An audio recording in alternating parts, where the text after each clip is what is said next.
गोरखपुर से बिलोंग करता हूँ और खूबसूरत बिजनेस ऑक्सीजन को सीख रहा हूँ। और मैं आप लोगों को हृदय से प्रणाम करता हूँ कि आप लोग जो है ऐसे अभियान के अंदर आए हैं, अपनी लाइफ को ऐसे सुधार सकते हैं। नहीं तो जो है जिस तरह से हमारे रविंदर जी ने बताया, वाकई में रोमा खड़ा कर देने वाली बातें हैं साहब ये। लेकिन आरसीएम परिवार के अंदर जो आ गया, उस घर के अंदर तो कलह नहीं होगा। अगर वो मीटिंग में आते आप रहेंगे तो मैं दावा करता हूं कि आपके घर से कलह जो है निकल जाएगा। क्योंकि ऐसा ये प्लेटफार्म है, ऐसा ये अभियान है, ऐसा यहाँ सिस्टम है। हमको सिखाया जाता है, हमको ये सिखाया जाता है कि हमें चलना कैसे है, हमें समाज में बैठना कैसे है, हमें समाज में रहना कैसे है, हमें अपने परिवार में कैसे रहना है। तो दोस्तों, आरसीएम के अंदर वो प्रेम है जो अपने परिवार के अंदर कलह नहीं हो सकता। नहीं तो ऐसे ऐसे घर है जिन कलह, जैसे जो उन्होंने बताया कि एक बच्चे ने जो है एक शर्ट के लिए जो है अगले दिन आत्महत्या कर लिया। उस परिवार में क्या हुआ होगा साहब? वो आरसीएम का परिवार नहीं होगा। अगर आरसीएम का परिवार होता तो मैं दावा करता हूँ कि उस परिवार में इतनी बड़ी घटना नहीं घटती। तो उस गरीबी को दूर करने के लिए इस अभियान के अंदर हम लोग जुड़े हुए हैं। और इसकी ताकत आप समझ लीजिए कि इतना बड़ी ताकत है ये RCM, right concept of marketing. दोस्तों, आपके पूरी लाइफ को चेंज करने की ताकत रखता है। सिर्फ जो है ये 0 से स्टार्ट होता है। इसमें एक भी रुपया आपका नहीं लगता, एक भी रुपया नहीं लगता। लेकिन एक बात माननी पड़ेगी, क्यों कि हमारी आदत खराब हुई पड़ी है। हमने जो है पूरी जिंदगी जो है बाहर के जो है बाजार से खाते आए हैं, बाहर के बाजार से मार्केटिंग करते आए हैं। इसलिए हमारी आदत जो है उधर की छूट नहीं रही है। उस आदत को हमें छोड़ना पड़ेगा। हम जब यहाँ जुड़ गए हैं तो हमें जो है 2 काम अपने लाइफ में करना पड़ेगा। सबसे बड़ा मार्केटिंग प्लान यही है। ये 2 काम यदि आपने ठान लिया और मान लिया और जान लिया तो आप जो है समझ लीजिए बिजनेस करने का तरीका आप जान गए। सिर्फ 2 चीज करना है। नंबर 1, 100% यूज करना है, यूज करना है। 100% सामान हमें यहाँ से यूज करना है। जो सामान यहाँ नहीं है वो सामान हम बाजार से ले सकते हैं, उसके लिए छूट है। लेकिन जो चीज हमारे पास है वो हमें यहीं से लेना चाहिए, तब हमारा बिजनेस दौड़ेगा। 100% हमें यूज करना है। ये चीज अपने आप में जो है गांठ मार लीजिए, कोई गांठ मार के देगा नहीं। तो दोस्तों, थोड़ा सा जो है और तनाव मुक्त रहना है। तनाव मुक्त इसलिए रहना है कि इस अभियान के अंदर जो आ गया, एक मैं छोटी सी, अगर सर जी टाइम है तो मैं 5 मिनट का जो है, क्योंकि माताओं के लिए जो है बहुत बड़ा चीज है साहब। घर के अंदर प्यार बांटा जाता है साहब। प्यार अगर हमारे घर के अंदर रहेगा तो कभी भी कलह नहीं होगा। कभी भी समझ लीजिए घर के अंदर जो है, हर घर में जरूरत की जो है कई बार चीजें जो है नहीं रहती हैं, लेकिन उसके लिए छोटी छोटी बात पे जो है घरों के अंदर जो है बातों से बतंगड़ बना दिया जाता है। और वो नतीजा आता है कि बच्चे जो है आत्महत्या करते हैं, या कोई भी आत्महत्या करता है तो इसलिए करता है। तो इस चीजों को हम लोगों को बैठ करके समझना चाहिए, अपने परिवार के अंदर प्रेम से समझना चाहिए। तीसरा, क्या सी बात है, अगर हम यहाँ बीच में बैठना चाहेंगे तो समझ लीजिए जो है 2 के बीच में जब बैठेंगे तो इन दोनों को खसकाएंगे तभी बैठ सकते हैं। इसलिए जान लीजिए कि बीच, तीसरे को बीच में घुसने ही नहीं देना है। ये चीज जान लीजिए। तीसरा क्या समस्या का समाधान करेगा साहब? हम आप कर सकते हैं। तो ये चीज हमें यहाँ से मिली है और हम अपने गुरु के चरणों में प्रणाम करते हैं, क्योंकि उन्होंने इतनी बड़ी शिक्षा हमको दी जो हम आप लोगों को बांट रहे हैं। ये गुरु की कृपा है। तो दोस्तों, सबसे पहले नंबर 1 जो है 100% हमें यूज करना है। और नंबर 2, जब 100% यूज करेंगे तो इसी प्रोडक्टों के अंदर हम चमत्कार देखेंगे।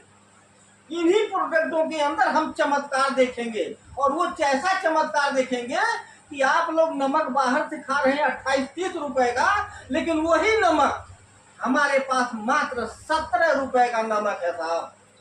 और जो नमक 17 रुपए का है वो कहीं उसके मुकाबले का नमक अगर बाहर खरीदने जाएंगे तो 60 रुपया के करीब आपको लेकर के जाना पड़ेगा, तब उसके मुकाबले का नमक आपको बाहर मिलेगा, वरना नहीं मिल सकता है। अगर मिल जाए तो आइएगा, मैं फ्री में जो है पूरा कट्टा उठवा दूंगा, ये मेरी गारंटी है। तो दो चीज ये करना पड़ेगा आपको। और इसके साथ में जो है हमारा जो मार्केटिंग प्लान का जो हमने देखा, जो है हमारा अभियान क्या चाहता है, हमारा अभियान जो है हमारे लोगों के प्रति क्या चाहता है, स्पष्ट शब्दों में लिखा हुआ है। वो भी 4 लाइन बता दूं, क्योंकि आप लोग उससे अनभिज्ञ हैं, उस चीज को जानते नहीं है। हमारा अभियान कहता है कि प्रिय साथियों, प्रिय उसी के साथ लगता है जिसे हम अपना जानते हैं, अपना मानते हैं, उसके साथ प्रिय लगाते हैं, अन्यथा किसी के साथ प्रिय नहीं लगता है। तो हमारा अभियान कहता है कि प्रिय साथियों, आरसीएम का उद्देश्य है जन जन के जीवन को सुंदर और समृद्ध बनाना। आरसीएम इसकी सशक्त और अस्थायी नींव रखना चाहता है। इसकी सारी तैयारियां ख्याली चमत्कारों, अस्थायी प्रलोभनों की बजाय व्यवहारिक सत्य और दूरगामी परिणामों पर आधारित होती है। पुरुषार्थ, लगन, आपसी सहयोग जीवन के विकास के लिए अनिवार्य अंग है। आरसीएम इन्हीं तथ्यों पर आधारित एक अभियान है जिसका उद्देश्य है मूल्य आधारित भारत का निर्माण करना। तो आइए अपने पुरुषार्थ और सच्चे हृदय से इस अभियान को खींचें और इस महान यात्रा में हिस्सा लेकर नए भारत का निर्माण करें। आपके उज्जवल भविष्य के लिए शुभकामनाएं, माननीय त्रिलोक चंद्र छाबड़ा जी। ये ताकत है हमारे आरसीएम के साथ। ऐसे अभियान के साथ आप रहोगे तो कभी मार नहीं खा सकते, कभी आप पीछे नहीं रह सकते, कभी आप गरीब नहीं रह सकते। आप सबके साथ चलोगे तो मजा नहीं, आप पीछे रह जाओ। कैसे पीछे रह जाओगे साहब? लेकिन गुरु के चरणों में, गुरु के शरणों में हमेशा आपको रहना पड़ेगा। तो दोस्तों मैं 4 लाइन और सुनाता हूं आपको। हमारे आरसीएम का ही मार्केटिंग प्लान है। हमारा आरसीएम का मार्केटिंग प्लान कहता है कि माता का फर्ज निभाऊंगी, हर दुख दर्द उठा लूंगी। माता का फर्ज निभाऊंगी, हर दुख दर्द उठा लूंगी, फिर भी बेटे निकले कपूत, वह दर्द नहीं सह पाऊंगी। ललकार रही है आरसीएम तुमको, जान की बाजी लगा दो। आरसीएम के लाल तुम ही हो, दुनिया वालों को दिखला दो। कसम खा के आगे बढ़ जाओ, अब है मंजिल दूर नहीं। आरसीएम का हाथ तुम्हारे सिर पर, अब हो तुम मजबूर नहीं। आरसीएम के दिव्य ज्योत से अपने मन को पूर्ण जगा लो। आरसीएम के दिव्य ज्योत से अपने कण कण को महका चमका लो। और आरसीएम को यदि भूल गए तो फिर दोस्तों पछता के रह जाओगे। फिर बाद में पछता करके आरसीएम को यदि भूल गए, आरसीएम से यदि चूक गए तो फिर पछता करके रोना नहीं। इस तरह से जो है हमारा ये अभियान है, इस अभियान को अपने हृदय के अंदर गांठ मार लो। सामान हमें यहाँ से भी खरीद के खाना है, सामान हमें बाहर से भी खरीद के खाना है। अगर लाइफ को बनाना है तो हमें आरसीएम से सामान खाना है। ये अपने जीवन में उतारना पड़ेगा। तो दोस्तों समय का अभाव है, एक शायरी हम अपने टीसी सर जी का सुनाता हूँ। और जो है क्योंकि हमारे गुरु अभी बैठे हुए हैं, समय का भी जो है चक्कर चल ही रहा है, तो अच्छा एक हिस्ट्री मैं सुना देता हूँ। मैं जो है पढ़ा था, जो है एक व्यक्ति का नाम था अमुक। प्रेम हमें कैसा चाहिए, प्रेम अपने परिवार के अंदर प्रेम कैसा चाहिए। छोटी छोटी बात को लेकर के हम लोग कलह करने लग जाते हैं, हम लोग झगड़ा करने लग जाते हैं। दोस्तों एक बच्चा था अमुक नाम का एक आदमी था। वो राजस्थान के रहने वाले थे। बहुत पुरानी बात है, किसी समय में जो है, और वो जो है शादी कर के ले आए और शादी कर के कुछ दिन अपने घर पर रहे। तो उनकी जो है मिसेज जो है प्रेग्नेंट हो गई। तो उन्होंने कहा कि अब हम 3 होने वाले हैं और गरीबी का अभाव है, इसलिए अब चलते हैं कुछ शहर से कुछ कमाने की व्यवस्था करते हैं। जब तक हम 3 होंगे तब तक कुछ हम पैसा कमा लेंगे। तो वो जो है कलकत्ता की ओर निकल गए कमाने के लिए। तो दोस्तों कलकत्ता की ओर गए, लेकिन वो कलकत्ता में ही काफी दिन रह गए। इधर बच्चा जो है पैदा हो गया और बच्चा धीरे धीरे जो है 14-15 साल का वो बच्चा हो गया। जब वो बच्चा अपने बच्चों के साथ, गांव के बच्चों के साथ जब वो खेलता था, तो उसके जो है खेलने वाले जो बच्चे थे उसके आस पड़ोस के, वो बच्चे हमेशा उसको ताना मारते थे कि तेरा बाप कौन है, तेरा बाप कहाँ है, तेरे बाप कौन है, तेरा बाप कहाँ है। तो वो आकर के अपनी माँ से पूछता था कि मम्मी मेरे पिताजी कहाँ हैं। तो वो कहती थी कि बेटा तेरे पिताजी कमाने गए हैं और वो अभी जो है आए नहीं है, जब आएंगे तो हम बता देंगे। बोली मम्मी कहाँ गए हैं ये बता दे। तो बेटा बोली कि जो है बेटा ऐसा है, अभी तू छोटा है, अभी क्या करेगा जान करके, जब तू बड़ा हो जाएगा तो हम बता देंगे। तो कुछ बच्चों ने जब ज्यादा ही ताना मारने लग गए तो उस बच्चे के दिल में चोट लग गई। जब चोट लगी तो आया तो जो है अपनी माँ से जिद पकड़ लिया, बोला माँ आज तुझे बताना ही पड़ेगा मेरे पिताजी कहाँ है और किस शहर में गए हैं, बस ये बता दे तू। तो बोली बेटा तेरे पिताजी जो है जब से शादी करके ले आए और उसके बाद जब जाने लगे तो उन्होंने बताया कि हम कलकत्ता जा रहे हैं, क्योंकि उस समय कलकत्ता की जो है बाजार बहुत बड़ी बाजार होया करती थी।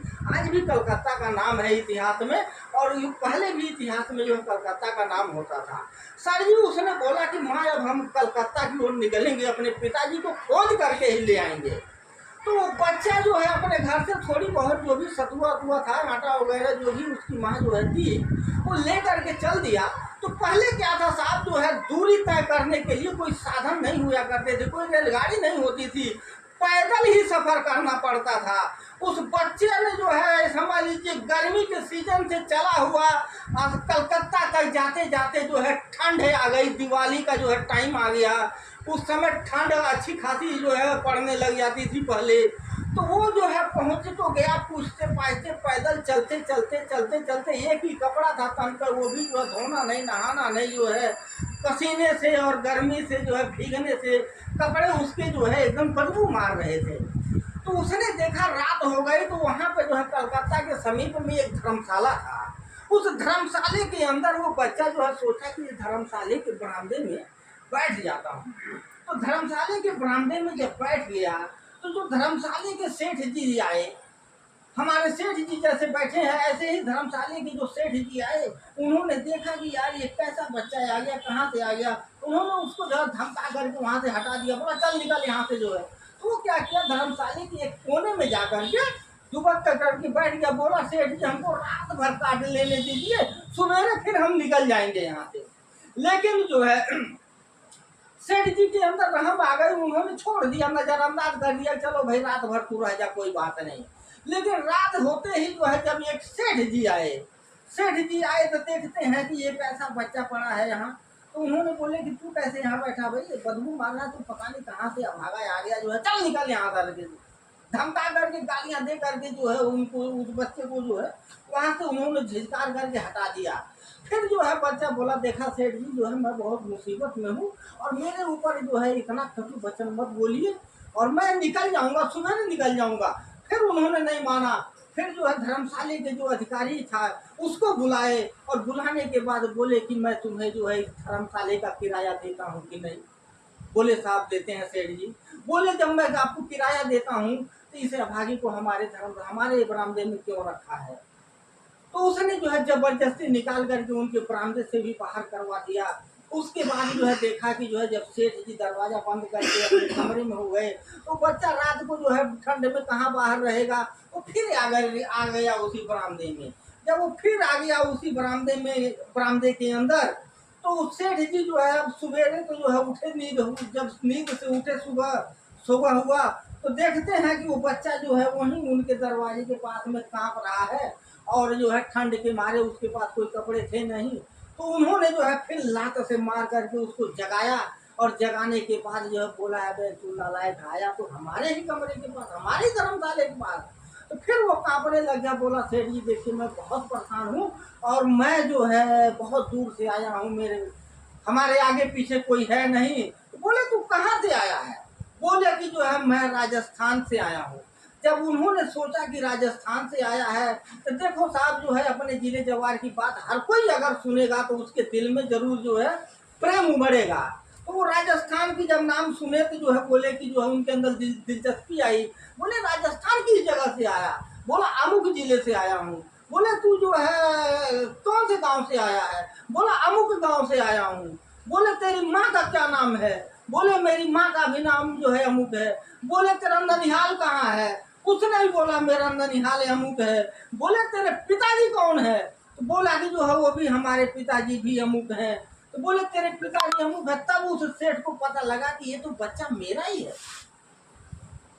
अब उसके शरीर से गंध नहीं आ रही, दुर्गंध नहीं आ रही। अब उसी बच्चे को सेठ जी ने अपने हृदय से लगा लिया और लाड़ प्यार करने लग गए कि बोले अरे मेरा लाल, अरे मेरा बेटा। सारी रात तू सर्दी में रहा और मैं जो है अपने धर्मशाले के रूम में जो है कंबल ओढ़ करके सोता रहा, तू शाम को क्यों नहीं बताया? बोला ये तो चीज शाम को आई ही नहीं, सवाल ही नहीं उठा। अब आपने पूछ रहा था। दोस्तों इस तरह का प्रेम होना चाहिए। अपनों का जो लगाव होता है, उस लगाव से अगर बिछड़ गए तो वही नतीजा मिलेगी। जैसे रविंद्र जी ने बोला कि सवेरे जो है बच्चा फांसी लटका हुआ मिला। तो इसलिए छोटी सी चीज को हम समझ सकते हैं, जान सकते हैं, मान सकते हैं। तो इसलिए दोस्तों अपने हृदय के एकदम साफ करके रखना। यह देखिए सबसे बड़ी दौलत, सबसे बड़ी ताकत है आपकी ये शरीर है। पैसा कौड़ी बाद की बात है, अगर आपकी शरीर स्वस्थ है तो सबसे बड़ी दौलत है। इस चीज पे आपको नाज होना चाहिए। इसी के साथ दोस्तों जय आरती।